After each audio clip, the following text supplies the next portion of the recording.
कहा कि हाँ, अरे कहाँ मुलाकात हुई दोनों की। लेकिन जब ब्याह हो रहा था, मेरे पिताजी भी बड़े धनपति करोड़पति थे और उसके अलावा उनके पास सरस्वती भी थी, विद्या भी थी। देखिए कहाँ मुलाकात हुई दोनों की, और लड़का और लड़की का ब्याह निश्चित हो गया। कहने का मतलब ये है कि है ना, तकदीर कभी भी बदल सकती है। लेकिन मेरे पिताजी की याद उनको इसलिए बनी रही क्योंकि वो गंगा तट के किनारे अपने कपड़े सुखाया करते थे, चादर ओढ़ लेते थे, और जब कपड़े सूख जाते थे तब वो पहन कर जाते थे। और यूनिवर्सिटी में फर्स्ट आए, इलाहाबाद के वाइस चांसलर थे, मेड्रास सेनेट के मेंबर थे, और मेरे पिताजी वहाँ के चीफ जज भी थे। मेरे पिताजी के आप रिज्यूमे पढ़ें, ये बेटा बैठा हुआ है, कहना 3 पेज का रिज्यूमे था मेरे पिताजी का। लेकिन आप वो जो मिले हैं उनसे वो जानते होंगे, एकदम भारतीय किसान की तरह रहा करते थे। जब वो चले गए, फ्यूनरल 2 दिन का फ्यूनरल था, सिटी बैंक के प्रेसिडेंट वाइस प्रेसिडेंट सब आए कि वो गांधी कहाँ चला गया। टोपी पहन के आते थे, धोती पहन के, कुर्ता पहन के, और डिपॉजिट तो खाली थोड़ा सा पैसा करते थे, लेकिन हमेशा सबको नमस्ते नमन करते थे। कहाँ गया वो आदमी जो हमें नमस्ते किया करता था? सारे लोग उनसे नमस्ते किया करते थे। यहाँ मेरी एक रेजिडेंट यहाँ बैठे हुए हैं, डॉक्टर नीरज इनका नाम है, आपके पीछे, इनसे पूछिए मेरे बारे में। हेलो नहीं कहती हूँ मैं, सबसे नमस्ते करती हूँ। ठीक नीरज? बिल्कुल। क्योंकि हम अपनी संस्कृति और संस्कारों को भूल नहीं सकते। क्यों शर्म करें? हाथ जोड़ के नमस्ते करो, क्यों शर्माते हो? अब मैं कहना चाहूंगी कि वैदिक संस्कृति जो है यज्ञ प्रधान संस्कृति है। अगर कोई आपसे ये पूछे कि वैदिक धर्म क्या है, तो आप कह दीजिए यज्ञ वैदिक धर्म का केंद्र बिंदु है। और यज्ञ से फिर योग शब्द जो बना है, मिलन, आत्मा और परमात्मा का मिलन यज्ञ के द्वारा ही हो सकता है। वेद जो मानव, जो हमारा जो जीवन है, ये जीवन क्यों मिला है हमको? जब हम हमेशा ये कहते रहते हैं कि संसार में दुख ही दुख है, तो इस जीवन हमें क्यों दिया है प्रभु ने? इसलिए दिया है कि हम ये आत्मा जो इतनी अपवित्र हो गई थी, कितने योनियों से मतलब पार करके आई है ये आत्मा इस मानव शरीर में, उसको पूरी तरह से हम मांझ दें, पूरी तरह से शुद्ध कर दें, जिससे कि ये आत्मा अपने कर्मों का भोग सके और उसके बाद सुकर्म करके प्रभु से मिल सके, उस परमात्मा से। तो ये शरीर हमको मिला है मौज करने के लिए नहीं मिला है, ये शरीर हमको मिला है, इस मानव शरीर में ही हम अपनी 4 सिद्धियों को प्राप्त कर सकते हैं, धर्म अर्थ काम और मोक्ष। और वो धर्म अर्थ और काम और मोक्ष की सिद्धियों को प्राप्त करने के लिए जो साधन हमें प्राप्त कराए हैं वो हैं वेद, ऋग्वेद, यजुर्वेद, सामवेद और अथर्ववेद। और इसमें क्या है? स्तुति है ऋग्वेद में और यजुर्वेद में, यजन के द्वारा, यज्ञ के द्वारा देवी देवताओं को उपासना है। और सामवेद में जितने ऋग्वेद की ऋचाएं हैं उनकी स्वर लहरी है, और उन स्वर लहरी को गाते हुए मन को शांति प्राप्त कराते हुए जीवन में हम शांति प्राप्त कर सकते हैं। और अथर्ववेद जो है उसमें ज्ञान है, विज्ञान है, योग है, रोग के बारे में है, औषधियाँ, वनस्पतियाँ हैं। और ऋग्वेद, यजुर्वेद, सामवेद, इन तीनों का जो ज्ञान है उसका विज्ञान अथर्ववेद में है। तो हमारे लिए 4 वेदों की प्राप्ति जो है, जिन्हें श्रुति कहा करते थे, लेकिन आज क्योंकि हम श्रुति सुनकर याद नहीं रख सकते, इसलिए सन्यासियों ने, ऋषियों ने, दार्शनिकों ने, शास्त्रकारों ने उनको लिखित, जिनको वेद संहिता कहते हैं, वो हमारे लिए उपलब्ध हैं, उनको हम पढ़ सकते हैं। मौलिक ग्रंथ हैं, वेदों का विस्तार है, वेदों के अंग हैं, वेदों के उपांग हैं, स्मृति ग्रंथ हैं, ब्राह्मण ग्रंथ हैं, वेदों की व्याख्या है। ये जितने वेदों पर आधारित जो प्रमाणिक ग्रंथ हैं, उनका पढ़ना और पढ़ाना, सुनना, सुनाना हर आर्य का परम धर्म है। तो 4 वेद सब जानते हैं, उनके उपवेद हैं जो कि आजकल प्राप्त नहीं है। ऋग्वेद का उपवेद अर्थवेद है, यजुर्वेद का उपवेद जो धनुर्वेद है, सामवेद का उपवेद क्या नाम है, गंधर्व वेद है, अथर्व का उपवेद आयुर्वेद है। फिर इनको इनकी व्याख्या की गई है। वैदिक मंत्रों की व्याख्या कहाँ की गई है, उन्हें कहते हैं ब्राह्मण ग्रंथ। ब्राह्मण ग्रंथों में वेदों की व्याख्या की गई है। तो ऋग्वेद का जो की व्याख्या जो है उस ग्रंथ को कहते हैं ऐत्रेय ब्राह्मण ग्रंथ। यजुर्वेद की जो व्याख्या की गई है उसको कहते हैं शतपथ ब्राह्मण ग्रंथ, और सामवेद को कहते हैं तांडव ग्रंथ, और अथर्ववेद का जो है वो है गोपथ ब्राह्मण ग्रंथ।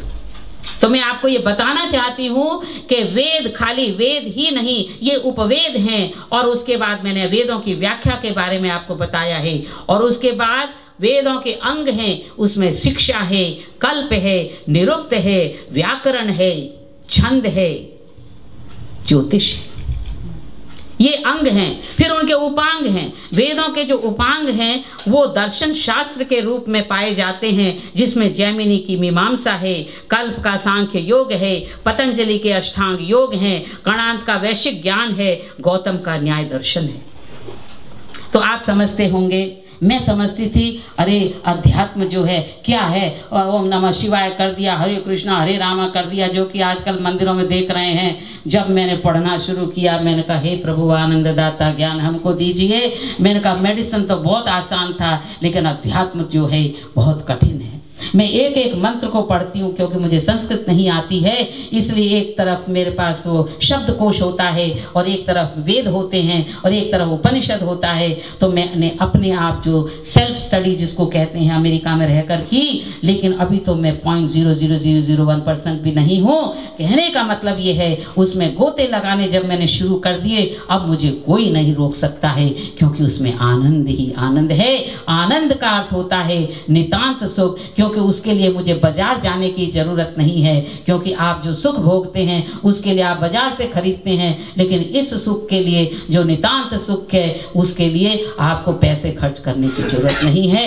और इसमें कोई प्रतिस्पर्धा भी नहीं है, कोई कंपटीशन भी नहीं है। प्रेसिडेंट तो एक होगा, प्राइम मिनिस्टर एक होगा, उसमें बड़ी प्रतिस्पर्धा है कि तू बन जा के मैं बन जाऊं, और राजनीतिक का दल का एक भी आदमी होगा, आपस में कभी भी इतना प्रेम नहीं रहता है। लेकिन अगर मैं ईश्वर को पाना चाहती हूँ पूर्ण तरीके से, तो आप भी पा सकते हैं, मुझसे ज्यादा पा सकते हैं, क्योंकि उसमें जलसी नहीं होती है। तो अध्यात्म का क्षेत्र जो है इतना ओपन है और कोई कंपटीशन नहीं है, उसमें कुछ नहीं, प्रेम और आनंद और भक्ति है।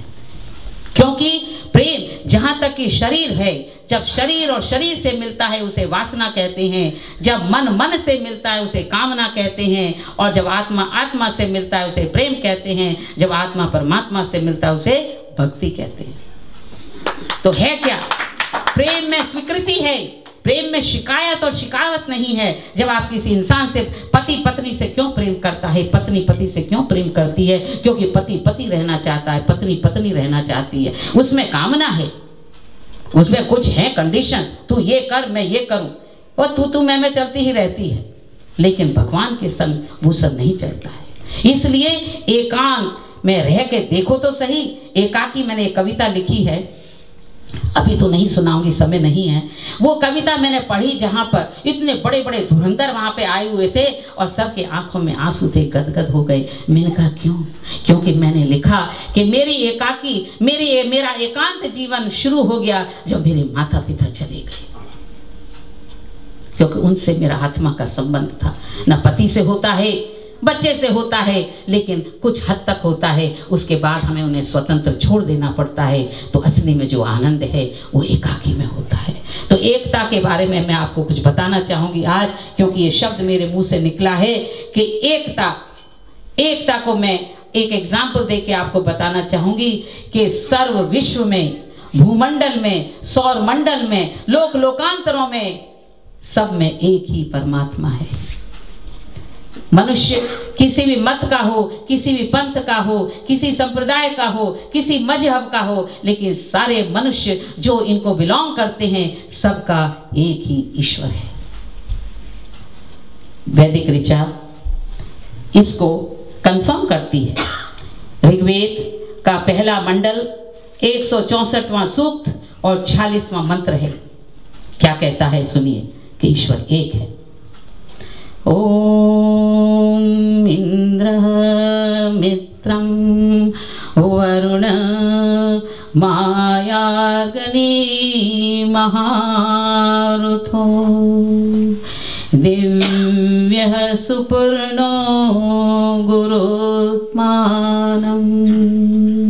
एकं सद्विप्रा बहुधा वदन्ति अग्नि यशः मातरिश्वानमाहु।